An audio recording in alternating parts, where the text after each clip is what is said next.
గత 2-3 రోజుల క్రితం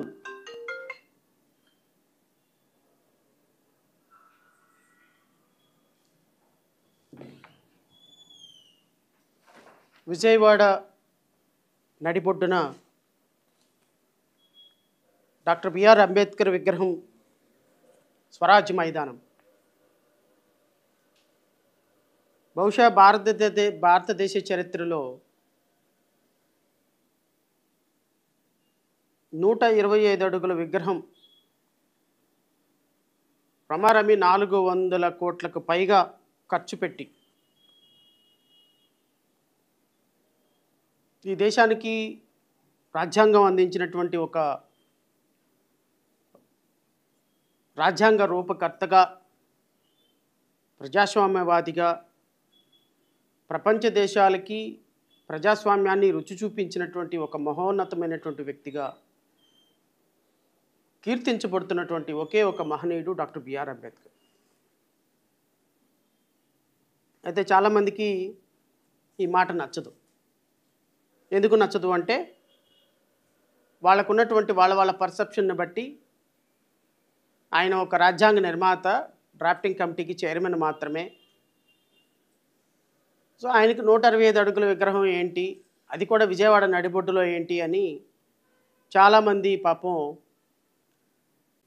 కన్నీళ్ళు లోపలే దిగమింగుకొని ఏడుపు వస్తున్నా ఆపుకొని సో కళ్ళబుల్లి మాటలతోటి కబుర్లు చెప్పటం గత 5 సంవత్సరాల్లో మనం చూసాం. అందులో ప్రముఖమైనటువంటి వ్యక్తి గౌరవనీయులైనటువంటి ముఖ్యమంత్రి చంద్రబాబు నాయుడు గారు, మరొక ప్రముఖమైనటువంటి వ్యక్తి వారి సుపుత్రులు నారా లోకేష్ గారు. ఎందుకంటే స్వరాజ్ మైదానం విజయవాడ నడిబొడ్డులో ఉంది. ఇది సింగపూర్ కంపెనీకో కన్సార్టియంకి ఇవ్వగలిగితే ఒక 1000 కోట్ల రూపాయలు సంచులు మన అకౌంట్లో పడతాయి. అనవసరంగా డాక్టర్ బిఆర్ అంబేద్కర్కి స్మృతివనానికి స్వరాజ్ మైదానం కేటాయిస్తే ఏమవుతుందో అని రూపాయి రాదేమోనని వాళ్ళ బాధ. సరే, ఏదేమైనప్పటికీ గత ప్రభుత్వం ఎంతో ప్రతిష్టాత్మకంగా, నేను ఆ జీవోలు అవన్నీ చదవాల్సిన అవసరం కూడా లేదు, ఎందుకంటే ఒక ప్రభుత్వం కమిట్మెంట్ తోటి ఒక విగ్రహం, ఒక మహనీయుడి విగ్రహం పెట్టాలి అని ఎంతో ఫైనాన్షియల్ కన్స్ట్రైన్స్ ఉన్నప్పటికీ కూడా, కరోనా లాంటి కొన్ని విపత్కర పరిస్థితులు వచ్చినప్పటికీ కూడా విజయవాడలో ఒక ప్రముఖమైనటువంటి ప్రాంతంలో విజయవాడ నడిబొడ్డులో ఒక విగ్రహం పెట్టాలి, ఈ దేశానికి స్వతంత్రం అందించినటువంటి ఒక మహనీయుడు, ఈ దేశానికి రాజ్యాంగం అందించినటువంటి ఒక మహనీయుడు స్మృతి ఈ రాష్ట్రంలో, ఈ దేశంలో ఉన్న ప్రతి ఒక్కళ్ళు తెలుసుకోవాలి అని చాలా అద్భుతంగా 125 అడుగుల విగ్రహాన్ని మాత్రమే కాకుండా ఆ స్మృతివనం అనేటువంటి ఒక ప్రదేశాన్ని కేటాయించి డిజిగ్నేట్ చేసి, ఆ ప్రదేశంలో ఆడిటోరియం దగ్గర నుంచి, లైబ్రరీ దగ్గర నుంచి, ఒక మూవీ థియేటర్ దగ్గర నుంచి, ఒక శిల్ప కళాఖండాలన్నీ కూడా చాలా ప్రామినెంట్ వ్యక్తుల చేత, అసలు సైమన్ కమిషన్ ఎప్పుడు వచ్చింది, రౌండ్ టేబుల్ సమావేశాలు ఎలాగైనాయి, స్వతంత్ర పోరాటంలో డాక్టర్ బిఆర్ అంబేద్కర్ యొక్క పాత్ర ఏంటి, సిమ్లా ఒప్పందం ఏంటి, అసలు డ్రాఫ్టింగ్ కమిటీ ఎలా ఏర్పడింది, రాజ్యాంగ పరిషత్ ఎలా ఏర్పడింది, ఇలా కొన్ని వందల చారిత్రాత్మకమైనటువంటి అంశాలతోటి అక్కడ శిల్పాలు చెక్కించి దాని చరిత్రని రాసి చాలా అద్భుతమైనటువంటి ప్రాంగణంగా తీర్చిదిద్దిన మాట వాస్తవం. అది గౌరవనీయులు మాజీ ముఖ్యమంత్రి జగన్మోహన్ రెడ్డి గారి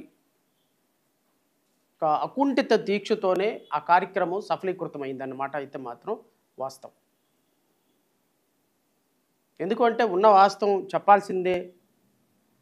2020 21 నుంచి కరోనా విలయతాండవం చేసిన పరిస్థితుల్లో రాష్ట్ర ప్రభుత్వాలు ఆర్థిక పరంగా ఇబ్బందులు పడుతున్నటువంటి పరిస్థితుల్లో రాష్ట్ర ప్రభుత్వం ఎన్ని ఫైనాన్షియల్ కమిట్మెంట్స్ ఉన్నప్పటికీ కూడా డాక్టర్ బిఆర్ అంబేద్కర్ విగ్రహాన్ని, ఎందుకంటే 2014లో ఈ రాష్ట్రంలో అధికారంలో ఉన్నటువంటి తెలుగుదేశం పార్టీ, బహుశా అప్పుడు కూడా ఎన్డీఏనే, Telugu Desam party, Bharatiya Janata party and Pawan Kalyan ముగ్గురు కూడా అధికారంలో ఉన్నారు. వీళ్ళ ముగ్గురు కూడా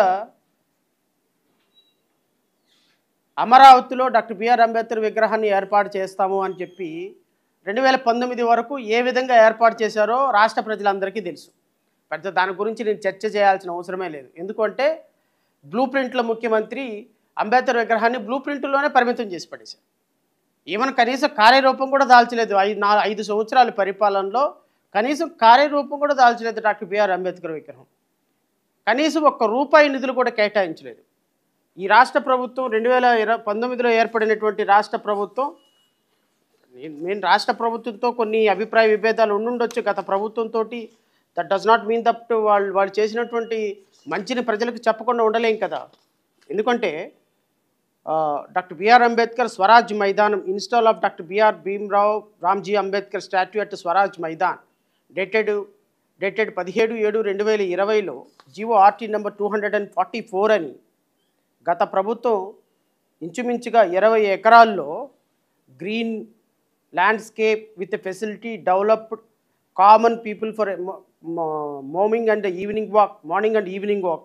It is also detailed that the area which is 125 feet statue Dr. B.R. Ambedkar will be installed.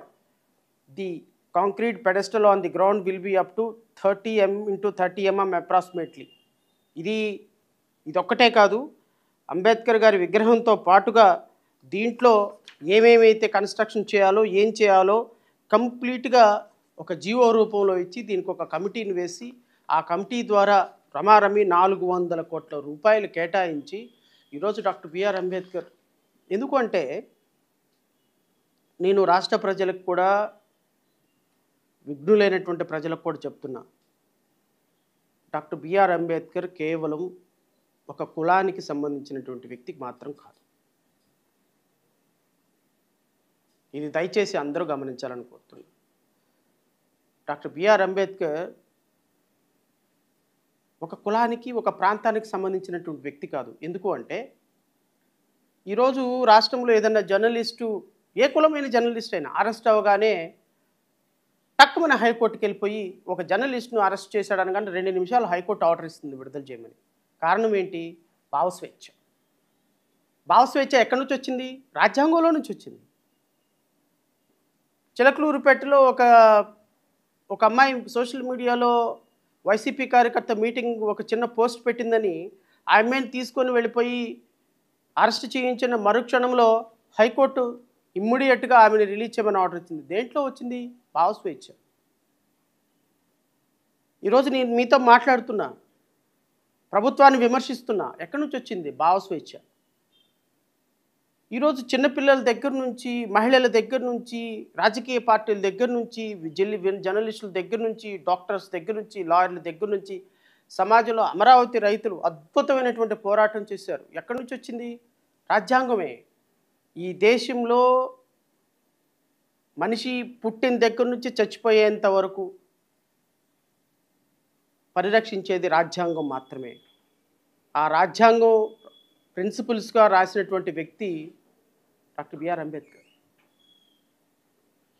ఆయన డ్రాఫ్టింగ్ కమిటీగా ఎన్నో దేశాల యొక్క రాజ్యాంగాన్ని పరిశీలించి అసలు మన భారతదేశానికి ఏ విధంగా రాజ్యాంగం ఉండాలి, ఏ విధంగా ఉంటే మన భారతదేశంలో ఉన్నటువంటి 30 కోట్ల మంది ప్రజల యొక్క ఎమోషన్స్ కంట్రోల్ చేయబడతాయి, ఏ విధంగా హిందువుల మనోభావాలు, ఏ విధంగా ట్రైబల్స్ మనోభావాలు, ఏ విధంగా ముస్లిం మనోభావాలు, ఏ విధంగా క్రిస్టియన్స్ మనోభావాలు, ఏ విధంగా మహిళల మనోభావాలు, ఏ విధంగా చిన్నపిల్లల మనోభావాలు, ఏ విధంగా దళితుల మనోభావాలు పరిరక్షించబడాలి అని ప్రతి ఒక్క అంశాన్ని నిశితంగా పరిశీలించి ఎంతో సున్నితమైనటువంటి అంశాలని ఈరోజు రాజ్యాంగంలో పొందుపరచడానికి తన జీవితాన్ని త్యాగం చేసుకున్నటువంటి ఒక మహనీయుడు అలాంటి మహనీయుడు ఒక కులానికి సంబంధించిన వ్యక్తి కానే కాదు,